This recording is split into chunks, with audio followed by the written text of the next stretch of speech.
하나님 말씀을 함께 보겠습니다. 로마서 12장 1절이 되겠습니다. 우리 다 같이 함께 읽도록 하겠습니다. 시작.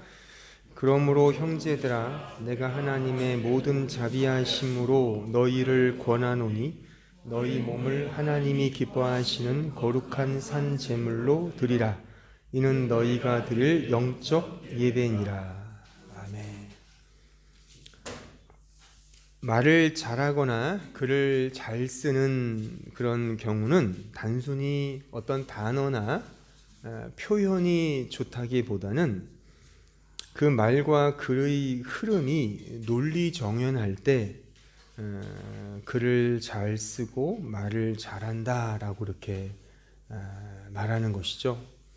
그러니까 아무리 청산유수로 말을 해도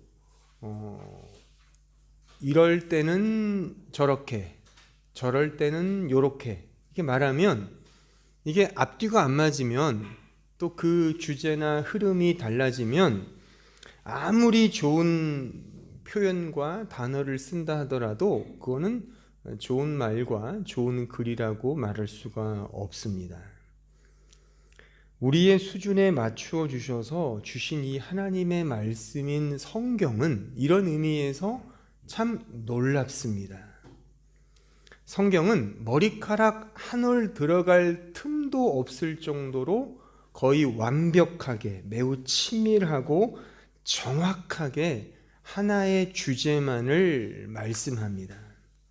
그것은 바로 예수 그리스도와 그의 은혜의 복음입니다. 이겁니다. 제가 로마서를 설교하면서 매번 강조하지만 성경의 주제는 단 하나예요. 그것은 예수 그리스도 그리고 그의 은혜의 복음인 것입니다. 그런데 문제는 우리 인간이 선무당이 사람 잡듯이 너무 지나치게 인간 중심적으로 성경을 이해하려고 한다는 것이죠. 성경은 처음부터 예수 그리스도와 그 은혜의 복음만을 강조하고 말하는데, 그래서 결국 뭐예요? 솔리 데오 글로리아, 오직 하나님께 영광이잖아요. 그런데 인간은 자꾸 인간 존재와 가치를, 그 가치의 확장을 이 말씀 속에서 찾으려고 안달한다는 것입니다. 그래서 이런 식의 인간적 중심으로 성경을 이해하려고 하고 접근하려고 하고 그렇게 해석을 하려고 한다는 것이죠. 이런 인간적 해석의 틀이 대표적으로 이런 거예요. 이론과 어떤 실제, 원리, 프린시플, 원리와 프락티쿰, 실천, 이런 식의 우리가 흔히 대학에서 배웠던, 고등학교 이상에서 배웠던 그런 인간적 원리를 가지고 성경을 보려고 한다는 것입니다. 그래서 많은 주석책들을 보면, 이 로마서에 대한 주석책을 보면 이렇게 되어 있어요. 1장부터 11장까지는 프린시플, 원리편이고 12장부터 이제 끝장까지는 이제 프락티쿰, 무슨 실천이다, 이렇게 규정해 놓고 접근을 한다는 것입니다. 제가 거침없이 강조하건대 절대 아닙니다. 사도 바울은 처음도 은혜, 과정도 은혜, 결과도 은혜를 말하고 있습니다. 따라서 오늘 본문을 너무 단조롭고 너무 이런 식의 인간적 접근의 방식과 틀을 가지고 이제 은혜를 받은 신자는 스스로 열심을 다해서 자신의 몸을 하나님이 기뻐하시는 거룩한 산 제물로 드리도록 노력하자로 가면 안 됩니다. 이 표현 자체가 틀렸다기보다는 선은혜 후 실천의 이분법적 구도로 성경을 보면 안 된다는 겁니다.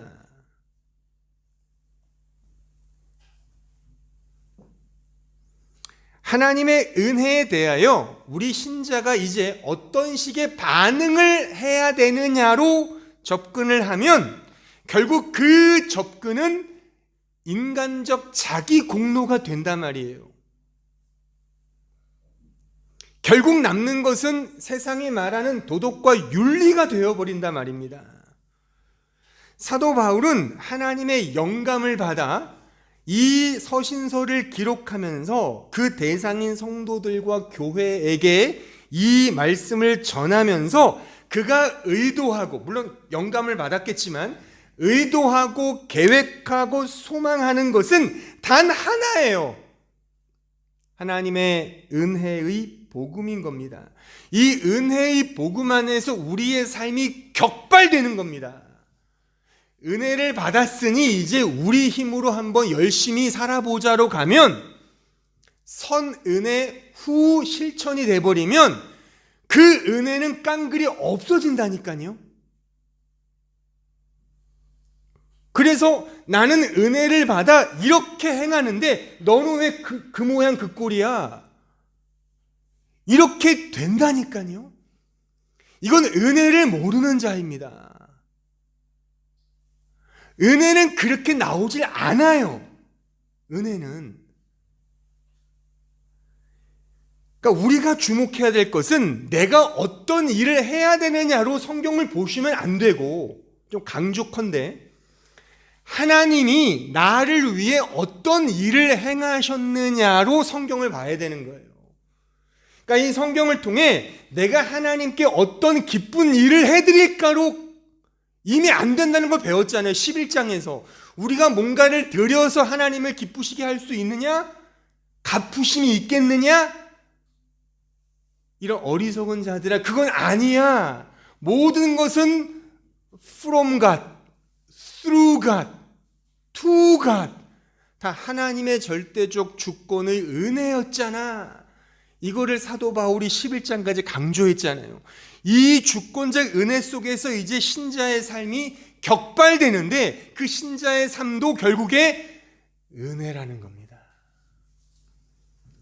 좀 단순하게 말을 하면 그래서 은혜가 삶인 겁니다.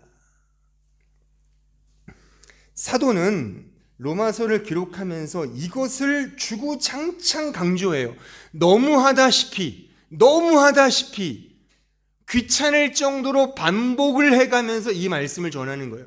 물론 그 반복은 기계적이거나 앵무새가 말하는 것처럼의 그런 반복이 아니라 점층적 구조를 가지고 좀 더 이 은혜를 확장하는 차원에서 점점 점층적으로 반복하고 있습니다. 자, 1장 1절을 보세요. 예수 그리스도의 종 바울은 사도로 부르심을 받아 하나님의 복음을 위하여 택정함을 입었으니 이 복음은 하나님이 선지자들을 통하여 그 아들에 관하여 성경에 미리 약속하신 것이다. 여기 하나님의 복음이라는 말이 등장하잖아요. 이거는 하나님이 행하시는 복음을 의미하는 거예요. 굳이 하나님의 복음이라고 쓴 이유는 하나님이 이루시는 복음, 그 의미인 것입니다. 오직 하나님만이 행하시고 그가 이루시는 의미로서의 은혜의 복음을 강조한단 말이죠. 이 1절부터 이 말씀을 계속 사도는 말하는 거예요. 자, 1장 16절 보세요. 내가 복음을 부끄러워하지 아니하노니 이 복음은 모든 믿는 자에게 구원을 주시는 하나님의 능력이 됨이라. 먼저는 유대인에게요 그리고 헬라인에게로다. 이 복음에는 하나님의 의가 나타나서 믿음으로 믿음에 이르게 하나니 기록된 바 오직 의인은 믿음으로 말미암아 살리라. 복음은 보세요. 하나님의 능력, 하나님의 의잖아요. 의, 디카이오순의 의. 이 의는 우리가 흔히 학교에서 배웠던 플라톤이나 아리스토텔레스가 말한 그런 의의 개념이 아닙니다. 도덕책, 윤리책에서의 의로운 행위, 선한 일, 이게 성경이 말하는 디카이오순회가 아니라 하나님과의 관계 속에서 하나님이 세우신 언약을 그가 이루시겠다는 그의 의지의 표가 디카이오순회인 겁니다. 그래서 불강적 은혜죠. irresistible grace. 무조건적인 선택, unconditional election. 그러니까 무조건적이고 불강력적 하나님의 의지적 은혜인 겁니다. 이 무한한 은혜의 조건에 부합되는 경우는 딱 하나밖에 없다고 제가 그랬죠. 바로 우리 자신이 이 은혜 받을 자격이 없는 죄인 중에 괴수라고 하는 사실, 이 조건 하나밖에 없습니다. 그래서 사도는 그 이하의 이 하나님의 은혜 앞에 선 인간의 죄인됨을 폭로시키는 거예요. 그러니까 3장에 가면 의인은 없나니 하나도 없다라고 폭로하면서 하나님의 전적인 은혜의 복음만을 강조하는 것입니다. 계속 이 사실을 반복적으로 계속 말씀하고 있는 거예요. 그러니까 이분법적 구도가 아닙니다. 선은혜 후 우리의 책임 있는 실천, 이런 식의 인과율의 법칙으로 성경을 보면 결국 율법주의가 되고 맙니다. 그것이 아니라 하나님의 절대적 은혜 앞에 우리가 그 은혜를 어떻게 누리느냐에 그 은혜에 격발된 삶이 우리 신자의 거룩이며 말하자면 sanctification, 성화라고 말하는 것입니다. 유기적으로 엮어지는 거예요. 유기적으로 계속. 그래서 이미 12장을 우리가 좀 배우고 있지만 12장 전부터 이런 유기적인 둘 사이의 꽈배기처럼 엮어지는 관계로 사도는 설명하고 있습니다. 자, 4장 24절 보세요. 의로 여기심을 받을 우리도 위함이니 곧 예수 우리 주를 죽은 자 가운데서 살리신 이를 믿는 자니라. 25절 예수는 우리가 범죄한 것 때문에 내줌이 되고 또한 우리를 의롭다 하시기 위하여 살아나셨다. 복음의 캐리그마잖아요. 선포가 되어 있어요. 그 다음 보세요. 5장 1절 그러므로 우리가 믿음으로 의롭다 하심을 받았으니 우리 주 예수 그리스도로 말미암아 화평을 누리자. 자 보세요. 지금 여기 5장 1절 그러므로의 앞절과 뒷절의 논리적 흐름을 한번 잘 유심히 보시란 말입니다. 우리의 존재는 하나님의 은혜의 복음으로 의롭다 되었다는 사실이 선포되죠. 그러면 그러므로 이제 우리는 그 은혜의 복음 안에서 화평을 누리자. 이게 우리의 삶에 나타나는 현상이란 말입니다. 자, 6장 8절 보세요. 만일 우리가 그리스도와 함께 죽었으면 또한 그와 함께 살 줄을 믿노니 이는 그리스도께서 죽은 자 가운데서 살아나셨음에 다시 죽지 아니하시고 사망에 다시 그를 주장하지 못할 줄을 알미로라. 그가 죽으심은 죄에 대하여 단번에 죽으심이요 그가 살아계심은 하나님께 대하여 살아계심이니 이와 같이 너희도 너희 자신을 죄에 대하여는 죽은 자요 그리스도 예수 안에서 하나님께 대하여는 살아있는 자로 여길지어다. 로기조마이라는 단어예요. 이게 헬라어로 로기조마이, 여기라. 자, 그 다음 절 보세요. 12절 그러므로 너희는 죄가 너희 죽을 몸을 지배하지 못하게 하여 몸의 사욕에 순종하지 말고 또한 너희 지체를 불의의 무기로 죄에게 내주지 말고 오직 너희 자신을 죽은 자 가운데서 다시 살아난 자 같이 하나님께 드리며 너희 지체를 의의 무기로 하나님께 드리라. 파리스테미, 드리라가 오늘 본문의 드리라와 똑같은 단어입니다. 그러니까 여기 12절에 그러므로의 앞과 뒤를 논리적으로 연관해서 한번 보세요. 이미 사도는 계속 이렇게 말하고 있었던 겁니다. 하나님의 전적인 은혜의 복음 앞에 선 신자는 내 자신의 죄인됨을 고발당하고 폭로당하죠. 그러면서 격발되는 은혜 안에 살아가는 신자의 정당한 삶이 나타난다는 것입니다. 8장 11절 보세요. 예수를 죽은 자 가운데 살리신 이의 영이 너희 안에 거하시면 그리스도 예수를 죽은 자 가운데서 살리신 이가 너희 안에 거하시는 그 영으로 말미암아 너희 죽을 몸도 살리시리라. 12절 그러므로 형제들아 우리가 빚진 자로 돼 육신에게 져서 육신대로 살 것이 아니다. 그러므로의 앞절과 뒷절을 연관해서 주의 깊게 따져보십시오. 하나님의 전적인 은혜, 특히 예수 그리스도의 그 십자가의 죽음의 은혜로, 대속의 은혜로 구원받은 신자가 그러므로 이제 그 은혜를 따라 살아가는 삶으로 격발된다는 사실입니다. 우리의 삶조차도 이 은혜 안에서 지배되는 하나님의 강권적인 은혜의 현상이라는 사실입니다. 그러니까 오늘 본문도 보세요. 오늘 본문 그 앞절 11장 36절, 이는 만물이 주에게서 나오고 주로 말미암고 주에게로 돌아감이라 그에게 영광이 세세에 있을지어다. 아멘. 12장 1절, 그러므로 형제들아, 그러므로 내가 하나님의 모든 자비하심으로 너희를 권하노니 너희 몸을 하나님이 기뻐하시는 거룩한 산제물로 드리라. 파리스테미, 드리라. 이는 너희가 드릴 영적 예배니라. 오늘 본문이죠. 여기도 보세요. 그러므로의 앞과 뒤를 연관해서 생각해 보세요. 무엇이 보이십니까? 무엇이 보이십니까? 하나님의 전적인 은혜와 그 은혜를 따라 살아가는 신자의 삶이 보일 수밖에 없습니다. 따라서 은혜 없이는 불가능합니다가 신자의 삶이라 말입니다.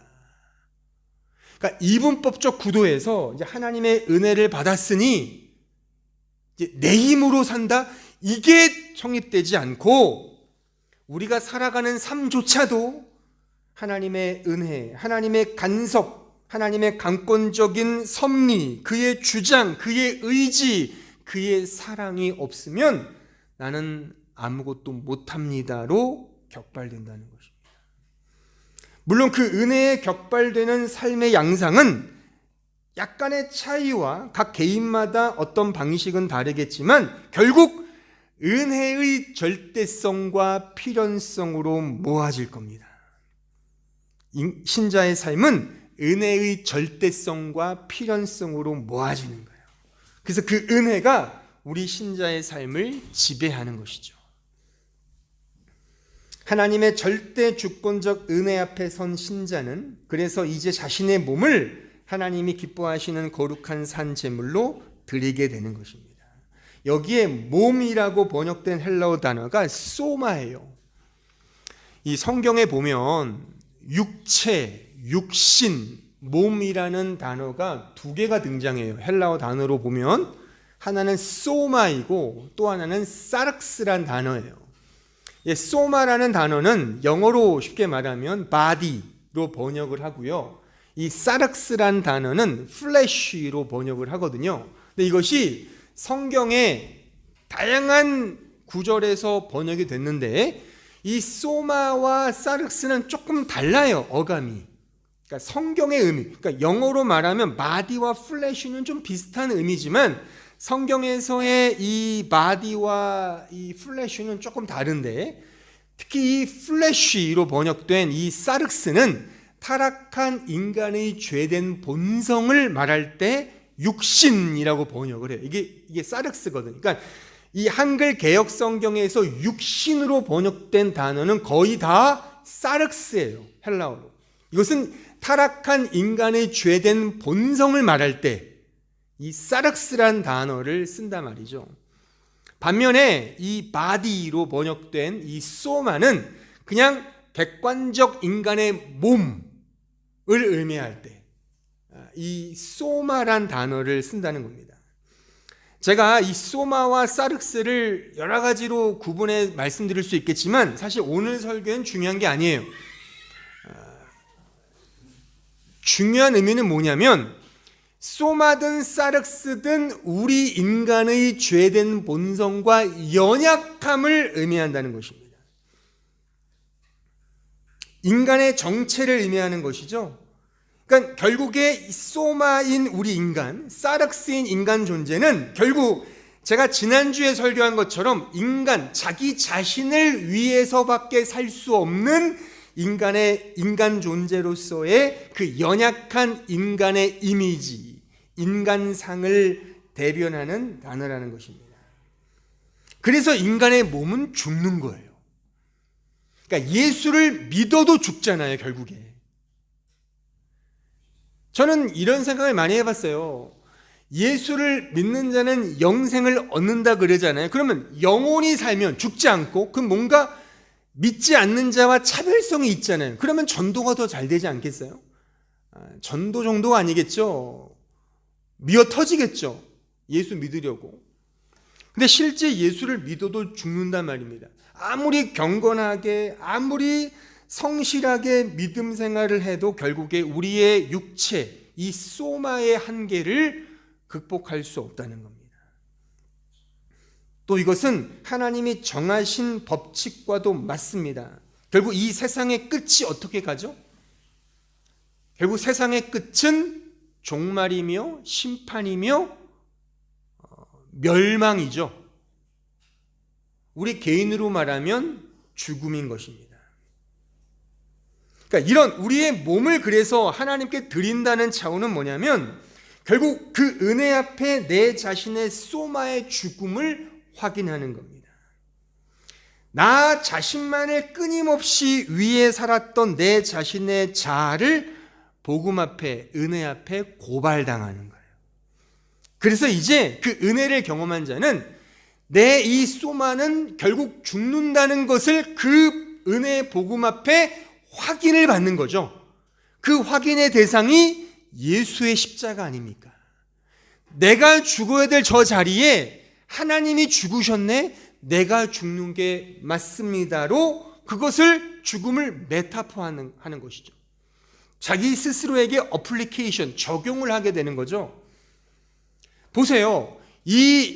지금 내 몸을 거룩한 산 제물로 드리라는 이 어감은 우리가 어느 정도 교회 생활을 하는 우리들도 다 알죠. 여기에서의 이 제물은 뭐예요? 구약의 제사법을 의미하잖아요. 구약의 제사를 드릴 때 제물을 바치는데 제물을 바친다는 건 뭐죠? 제물을 죽인다는 걸 의미하잖아요. 모든 제물은 죽임을 당하는 거거든요. 죽어서 불에 태워진단 말이에요. 그래야 하나님이 받으시는 거거든요. 결국에 너희 몸을, 이 한계인 이 소마를 제물로 드리라는 것은 죽음을 메타포하고 결국 우리의 죽음을 의미하는 것입니다. 하나님 앞에 제물로서 드려진다는 것은 나는 죽는 자가 맞습니다 라고 하는 사실을 고백하는 겁니다. 그 죽음을 통해 결국 하나만 남겠죠. 그렇죠? 보세요.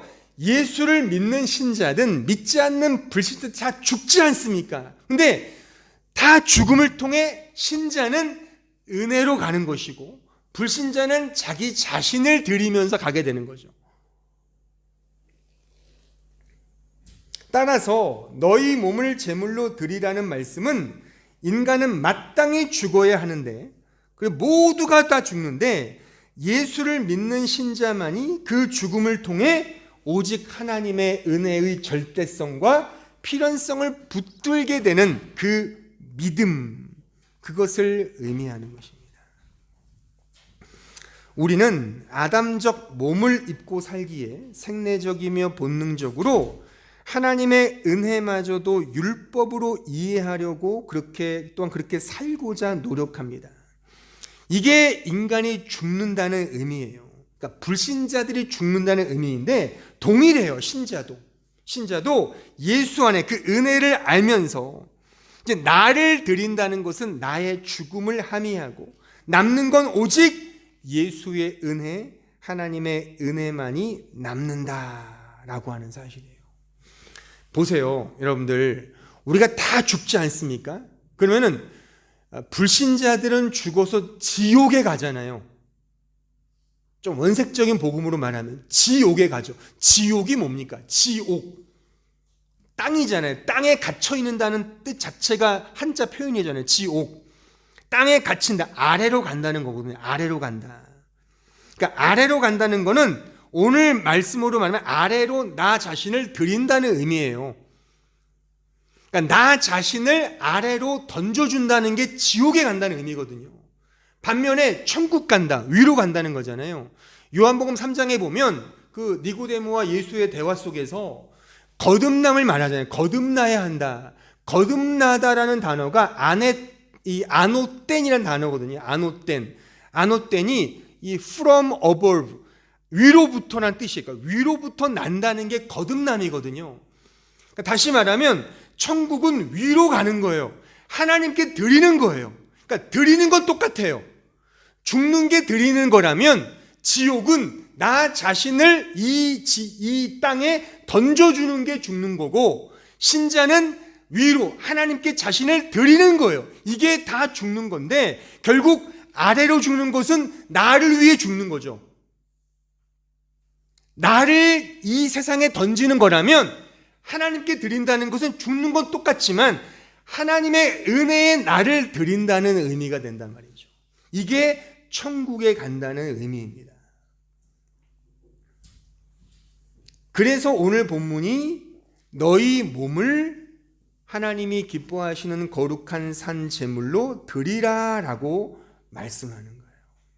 위로 드리고 하나님께 드려서, 이게 거듭남이죠. 이렇게 신자는 살아가는 것입니다. 자, 아까 읽었지만 다시 한번 로마서 6장 8절 보세요. 만일 우리가 그리스도와 함께 죽었으면 또한 그와 함께 살 줄을 믿노니 이는 그리스도께서 죽은 자 가운데서 살아나셨음에 다시 죽지 아니하시고 사망에 다시 그를 주장하지 못할 줄을 알미로라.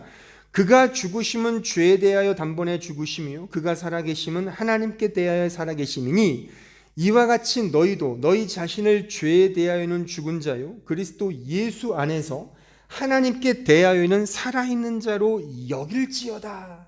이 여길지어다가 로기조마이입니다. 그러니까 하나님이 그렇게 여겨주신다는 의미인 것이죠. 그러니까 신자든 불신자든 다 죽습니다.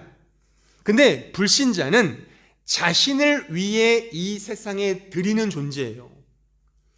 자신을 위해 성을 쌓잖아요. 다 그렇게 산다면, 신자도 마찬가지죠, 사실은.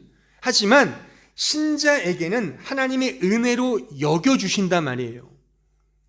우리가 행하는 것, 그러니까 신자가 행하는 것, 불신자가 하는 것 똑같지만 하나님이 그냥 은혜로 우리의 행위를 선하다 그렇게 여겨주신단 말이죠.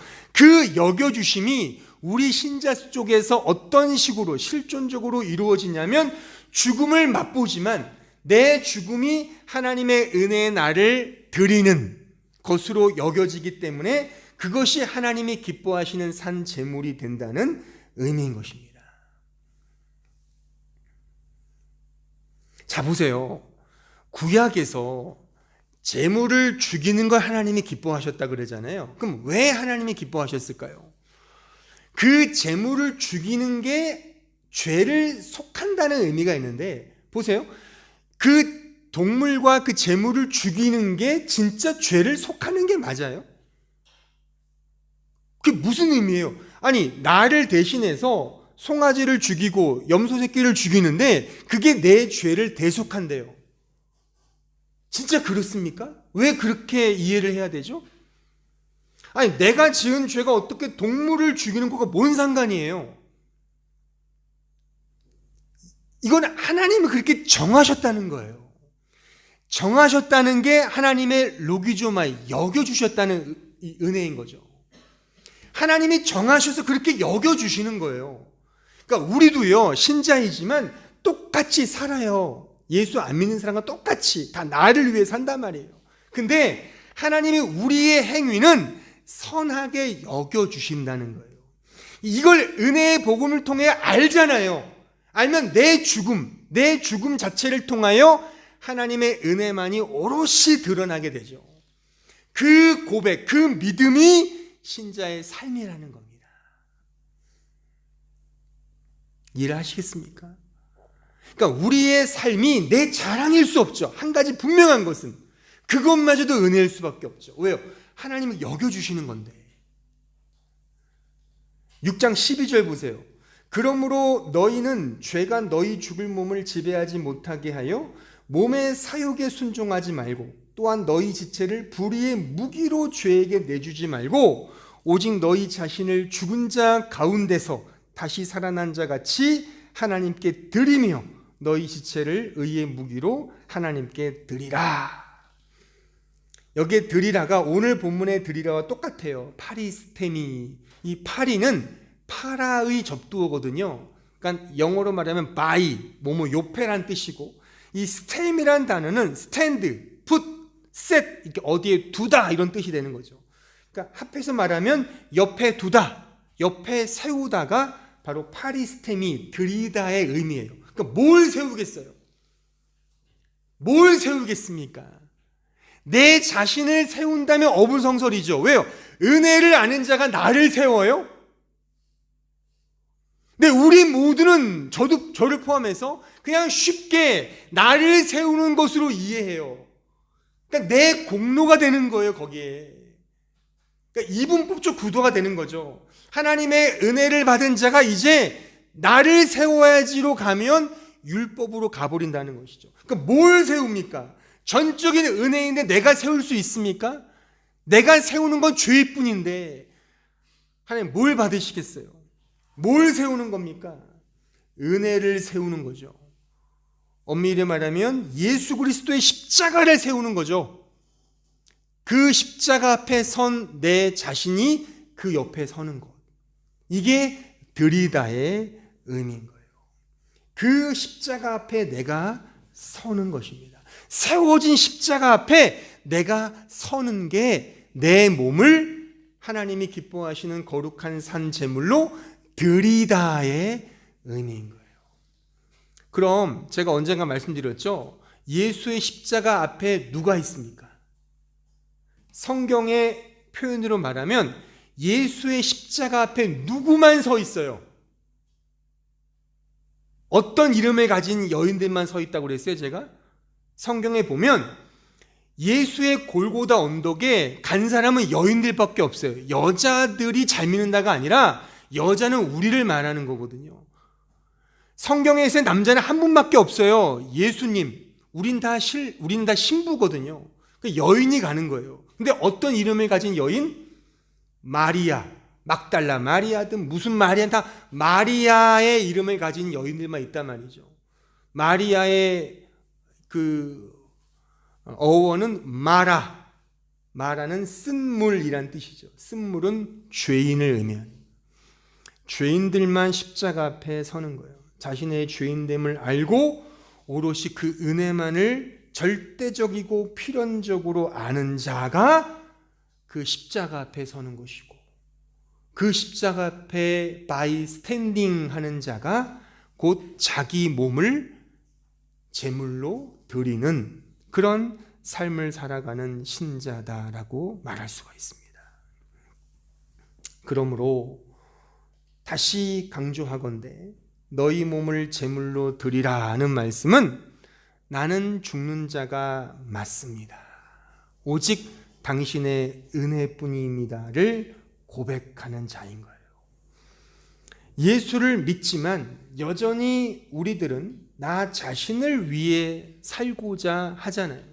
심지어 죽여주세요라고 하면서도 살려고 하죠. 그렇잖아요. 열심히 하나님을 위해 봉사하고 섬기지만 다 나를 위해 그렇게 한단 말이에요. 그 자신을 폭로당하는 거예요. 그래서 은혜만이 오롯이 드러나게 되는 삶이 되는 겁니다. 한번 잘 생각해 보세요. 신자든 불신자든 사실 똑같이 죽고, 그러니까 똑같이 살고 똑같이 죽잖아요. 하지만 신자는 은혜를 따라 살며 죽는다면 불신자는 자신을 따라 살며 죽는 겁니다. 근데 신자도 사실 매 한 가지인 건 사실입니다. 세상은 거의 100% 이 구호를 외치죠. I can do it. Just do it 외치잖아요. 옛날 어떤 운동화 선전 just do it 멋있잖아요. 우린 다 그렇게 살아요. 난 할 수 있어. 지금 당장 해야 돼. 이런 식의 스스로를 위로하고 안위하고 그것에 힘을 얻어 세상을 살아가려고 하고 그것이 우리의 목적이며 목표임에 틀림이 없습니다. 하지만 기실 신자도 마찬가지예요. 전혀 다르지 않습니다. 거의 다 세상 사람이든 신자든 도찐 개찐이에요. 다 거기서 거기입니다. 우리가 유일하게 행하는 것도 다 내 자신을 위해 살아가는 것인데, 그런데 하나님이 그것을 은혜로 여겨주신다는 거예요. 그러니까 이 사실을 아는 거죠. 그러면 우리가 우리 자신을 세울 수 있겠습니까? 내 자신의 몸을 드리는 것조차 하나님의 은혜로 나아가는 것이죠. 하나님은 이러한 우리의 삶을 통해 너 이제 알았지? 나 없으면 안 되는 거 너 이제 알았지를 확인시켜 주시는 것이고, 우리는 이제 이런 고백이죠. 예, 맞습니다. 당신 없으면 안 됩니다. 이 고백으로 살아. 이 고백을 알기 위해 우리의 역사와 삶을 주시는 겁니다. 그러니까 이런 설명에서 가장 우리가 이해하지 못하는 게 우리의 세속적인 이런 본성적 생각일지 모르지만 이런 예가 아닌가 싶어요. 제가 이제 설교 끝물에 제가 이런 예를 하나 좀 드리고 싶은 거는, 왜 우리는 자꾸 이 은혜의 복음으로 산다는 걸 이해를 못할까? 내 자신부터가 계속 뭔가를, 그러니까 기쁨조가 되고 싶어 하는 거죠, 하나님 앞에. 그게 편해요. 이게 아마도 이런 게 아닌가 싶어요. 제가 저의 삶을 이렇게 반추하면서 이런 하나의 좀 스토리가 생각이 났어요. 요즘에 제 셋째가 6살이 됐잖아요. 저기 이제 앉아있는 제 셋째인데, 이제 혼자 소변을 넣어요. 이제 옛날에는 너무 귀찮았어요. 막 피피하면 제가 따라가야 돼요. 엄마가 따라가든지, 그러면 잘 때 피피 얘기하면 이제 저 사람과 제가 이제 서로 막 눈치 보는 거죠. 아, 당신이 가야지, 아니면 뭐 네가 가야지, 막 이렇게 서로 하다가 이제 아쉬운 사람이 가는 거죠. 근데 지금은 피피 외치면서 지가 뛰어가요. 그럼 너무 편해요. 아, 혼자서도 잘하는구나. 아직은 대변까지는 이제 밑은 제가 닦아줘야 되니까 이제 혼자 하긴 좀 불편하죠. 또 똥이 묻을 수 있으니까. 그러니까 부모 입장에서 혼자서도 잘하는 그 아이를 보는 아빠의 마음이 되게 흐뭇하잖아요. 그러니까 이걸 우리는 하나님의 마음이라고 이해하는 것 같아요. 또 그런 예들도 많이 들었을 거예요. 하나님이 우리가 스스로 하는 걸 되게 기뻐하실 거야. 그렇게 이해하면 오늘 설교는 이해를 못할 겁니다. 여러분들이 어디선가 이런 예화를 듣고서 우리가 고사리 같지만 내가 힘으로 하나님께 이렇게 막 해다 드리는 거 하나님이 기뻐하셔요. 그러니까 이런저런 헌신도 하시고 섬기기도 하시고 헌금도 내시고 하시면 하나님이 얼마나 기뻐하시겠어요. 이런 설교를 우리는 주구장창 듣고 자랐거든요. 그러니까 오늘 이런 이 삼도 은혜다는 설교를 들으면 그럼 뭐 하자는 거야? 그럼 목사님은 뭐 하자는 거야, 우리가? 도대체 뭘 하라고 말씀하는 거라고 반응을 보이는 게 정상인 거예요. 지금 제가 드렸던 예를 지워버리셔야 돼요. 5살 배기 애기가 나 혼자 막 지가 청소하고 하면 얼마나 대견해요. 얼마나 기특해요. 어휴, 정말 우리 애 다 컸네. 아, 너무 흐뭇해, 아빠는. 하나님도 이렇게 기뻐하실 거야. 요 예화를 지우셔야 돼요. 이렇게 되면 우리가 드리는 것에 따라 기쁨과 위로가, 절망과 좌절이 매번 바뀔 겁니다. 내가 잘하면 하나님 기뻐하시겠죠? 물론 처음에는 하나님의 그 기특해 하시는 것이 내가 뭐 한 게 있나요? 저는 그냥 은혜 받아서 한 것뿐이에요 라고 겸양을 떨겠지만, 그것이 제가 지난번 말씀드렸듯이 계속 습관이 익숙해지다 보면 나 잘하잖아요. 근데 왜 이렇게 안 주세요? 그 은혜가 이제 하나님께 특권으로 들이미는, 나 이렇게 했는데 왜 안 주세요? 라고 하나님께 들이대는 일이 벌어질 겁니다. 그 예를 버리셔야 돼요.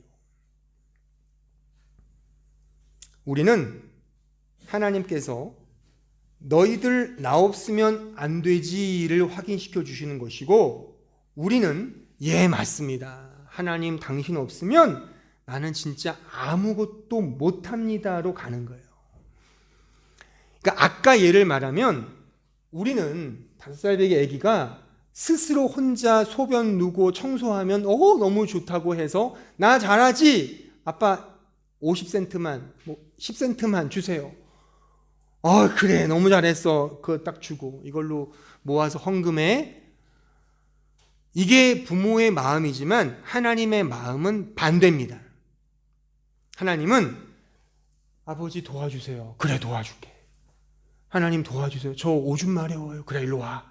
네, 도와줄게. 도와주세요. 도와주세요. 하나님은 그걸 원하시네요. 그래서 성경에 보면 기도 외에는 능력이 나가지 않는다. 하나님을 전적으로 의지한 믿음밖에 없는 거예요. 믿음밖에. 하나님을 절대적으로 의존하는 거예요. 아니 보세요. 한번 상식적으로 생각을 해보자고요. 하나님이 돈이 없어 우리의 헌금을 원하시겠습니까? 하나님이 일꾼이 없어서 우리의 손발을 이용해서 당신의 일을 하시겠냐고요. 이 우주 만물을 창조하신 하나님이 우리가 일 안 하면 하나님이 못 하시는 거예요? 말이 안 되잖아요. 그러니까 하나님이 원하시는 건 그거라니까요. 너 나 없으면 안 되는 거 확인했지? 나만 의지해. 나만 바라보라니까. 우리는 이 역사를 살면서 예, 맞습니다. 내가 살아보니까요. 한순간도 당신의 은혜가 없으면 저는 정말 개쓰레기 맞습니다. 저는 못 삽니다. 이 사실을 확인하며 살아가는 거예요. 이게 믿음이며 이것이 이 삶으로 살아가는 것이 내 몸을 하나님이 기뻐하시는 거룩한 산 제물로 드리는, 그러니까 나 죽는 자 맞습니다로 살아가는 겁니다. 그래서 기도 외에는 안 되고 믿음 밖에는 없습니다로 살아가는 거예요. 이 삶의 격발이 오늘 본문의 말씀, 너희 몸을 하나님이 기뻐하시는 거룩한 산 제물로 드리라의 말씀입니다. 아무쪼록 우리의 연약함, 이 소마, 플래시, 이런 연약하고 타락된 죄의 본성인 우리의 몸을 하나님께 드린다는 것이 하나님이 기뻐 받으시는 행위인지 아닙니다. 그 자체가 은혜일 수밖에 없죠. 그 자체가 은혜인 거예요. 그래서 우리는 이 삶을 통해 오로지 이 고백, 당신 없으면 안 됩니다. 오직 주님만을 의지합니다. 이 고백으로 살아가는 것, 이것이 믿음으로 사는 것이며 우리의 몸을 제물로 드리는 이 말씀의 진의임을 꼭 기억하시고 은혜를 따라 믿음으로 살아가는 주의 백성들 되기를 진심으로 바랍니다. 기도하겠습니다.